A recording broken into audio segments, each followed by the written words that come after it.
You're listening to Public Safety First, a podcast to help you learn about the First Responder Network Authority and how you can be part of the future of public safety technology. And now, your host, Dave Buchanan. Welcome to the Public Safety First podcast.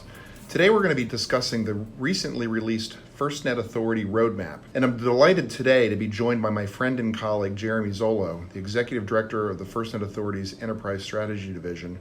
Jeremy's going to be sharing with us his work on this recently released roadmap and the ongoing investment process. Welcome to the podcast, Jeremy. Thanks, Dave. Glad to be here.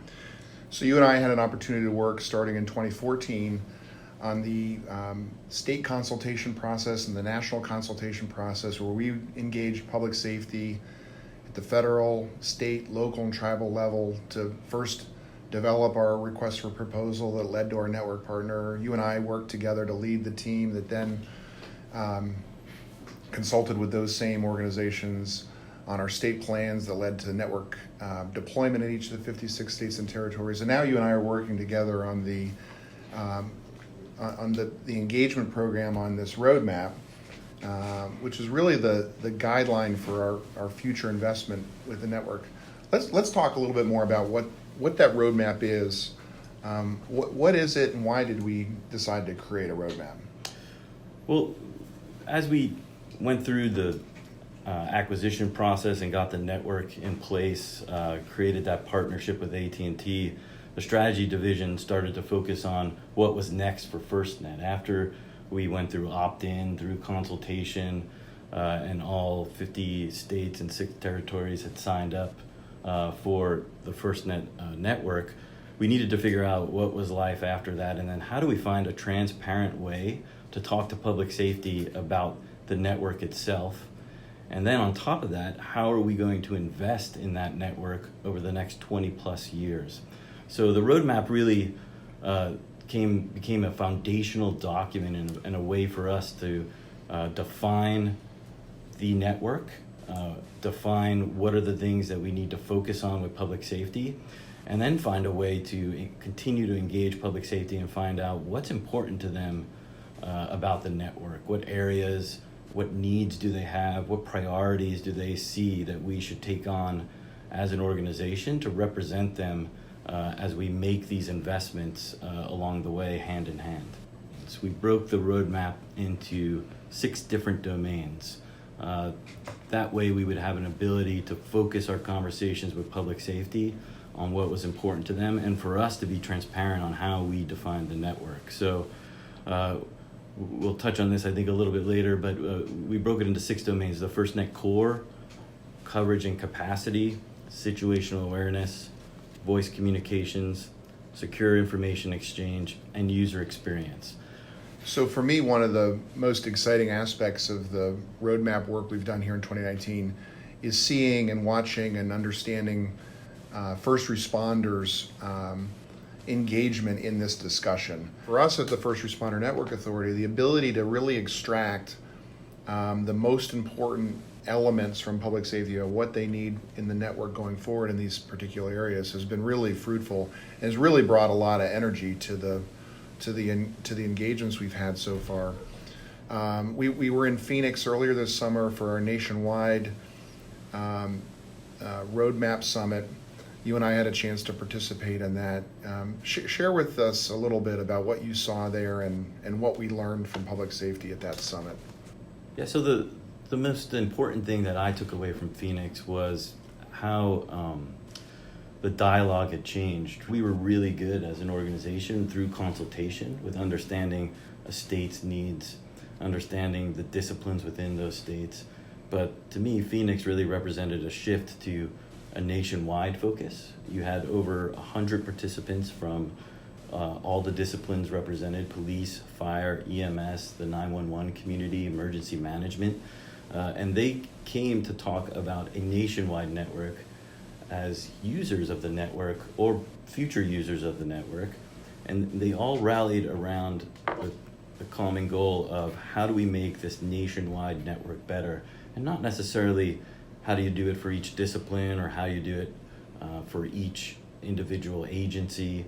It was how do we make this network better from a nationwide perspective. And it really changed the way we talked about it. Yeah, what I saw and heard was also our ability to attract subject matter experts from the public safety community to join us for this conversation was really impactful. We did a survey of our participants before they arrived, and 98% said they use wireless broadband every single day in their public safety operations. 80% of them had already been to a FirstNet Roadmap meeting and were familiar with what we're trying to do. 70% of them were currently FirstNet customers and using FirstNet on a daily basis in their jobs. So, our effort to get to the people that have the best feedback and the people that have had the most experience, we're really able to strike that chord in Phoenix. I think the other thing I want to be able to share with our audience today is our efforts didn't begin or end with Phoenix. We've done hundreds of engagements, more than 700 through the first 6 months of this year with public safety, where we're able to bring the roadmap content and discussion to those meetings. So I'm really looking forward as we continue to march into this next year, being able to bring this roadmap conversation to the various levels of government and various levels of public safety across the country. So Jeremy, you mentioned the 6 domains. Let's take a minute to go through those really one by one and just give our listeners a chance to learn a little bit more about that. And let's start with the core. Talk a little bit about why charting a path for the future of the core network is important for public safety. Yeah, so the core is the heart of the network. It's the first ever nationwide LTE packet core infrastructure that's specifically built for public safety. So the importance of this is that this is where all the traffic routes. This is where priority and preemption happens. This is where you get that quality of service, and it will support all of our future mission critical services as we move on through the life of the network. Having a separate core is important to public safety, but one of the challenges we have with that is that we have to keep that generationally current. We have to create a core that is commercially viable. We can't fall behind the services that other carriers are providing. Public safety deserves and needs the most advanced technologies that they can. So when we look at the core, that is something that we have to apply our investment dollars, and then we need to understand what types of mission critical services that public safety needs to run over that core to keep it current, to keep it fresh, and to keep public safety moving. So coverage and capacity is one of our domain topics. It's the topic that comes up most often. We found 81% of our engagements since we announced the roadmap domains, 81% of them public safety wants to talk about coverage and capacity. Let's spend a little time on what the priorities are there and where we're focused with, and what public safety wants us to be focused on with that topic. Yeah, this was, as you said, the most important one to public safety because it represents access to the network. And what we wanted to accomplish there is to make sure that this network is available to public safety when and where they need it. If you couple that with the fact that we have Band 14 that's dedicated solely to public safety and a priority for public safety, it's 20 megahertz of spectrum that public safety gets to use. It's 20 megahertz of spectrum that we get to turn into a viable business solution that continues to pay for the life of the network and allows us to invest in the network over the next 20 plus years. Situational awareness is the next domain. Talk a little bit about why public safety has prioritized that, and what are the opportunities we see for road mapping situational awareness solutions. Yeah, we really looked at this as real-time access, the collection, distribution of relevant information in a way that works with how public safety operations works. What are their needs? How does public safety leverage the network to provide information to each other, whether that be cross-discipline or within an agency or in a multi-agency response. So that covered the full gamut of everything to include wearables, sensors, data analytics, artificial intelligence, location services, and mapping and GIS. Public safety identified voice communications as a top priority. We've made it one of the domains for consideration. Share with us what we're learning there and what's been prioritized as a priority for public safety. Yeah, so we set a vision there for making sure we provided high quality, reliable communications with the most advanced feature set, voice communications. So it's up to public safety on how they implement voice communications over the network and how they choose to leverage these push-to-talk services. But we're already seeing trends in the network today where there are certain agencies that are offloading their push-to-talk services from their land mobile radio services onto this for certain needs, right? Whether it be logistical needs, transportation needs, you name it. They're finding efficiencies in ways to complement land mobile radio. So, we don't know what lies down the road with these networks. Communications are changing every day. There may be different types of voice communication services that can help public safety's needs that we're not thinking about today. So we don't want to take our foot off the pedal into looking into other areas where we can invest in voice communication services that help improve their operations. Secure information exchange is another domain. How agencies manage data, a key priority. Talk a little bit about what we can expect to see in the roadmap in that domain. Yeah, we believe that our vision here really is to enable that secure, reliable, easy to use and access the sharing of information across a variety of resources, right? As you said, management of data resides within the agency.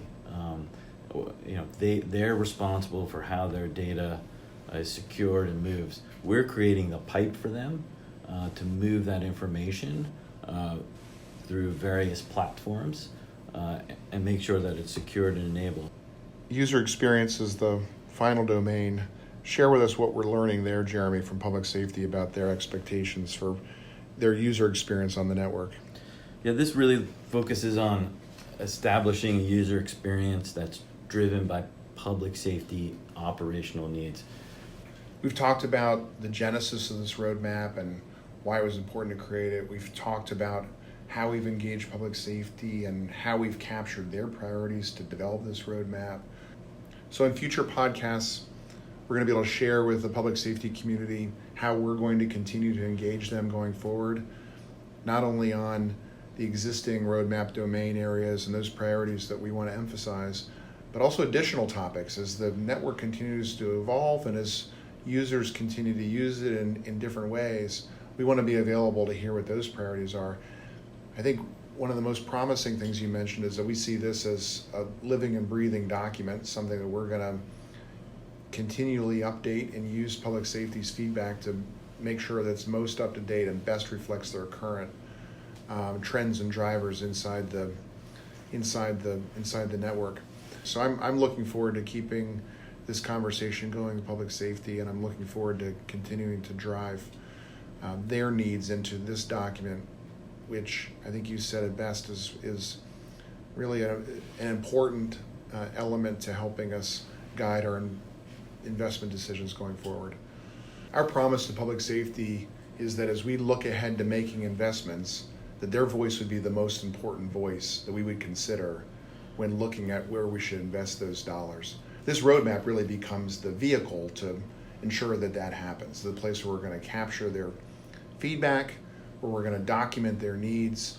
And for those of us at the First Responder Network Authority responsible for making these future investments, that's the document and that's the voice, public safety's voice, that's most important to us as we consider how to invest these precious dollars. And that's always been our commitment, and will continue to be our commitment to engage with public safety in that manner throughout the entire life of this network.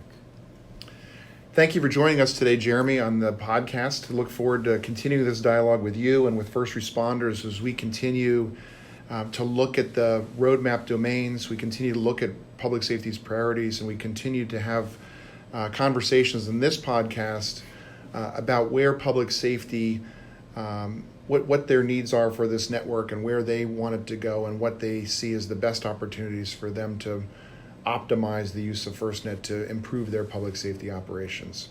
thanks for joining the podcast today. Yeah, thanks, Dave. Look forward to the future and how this all rolls out.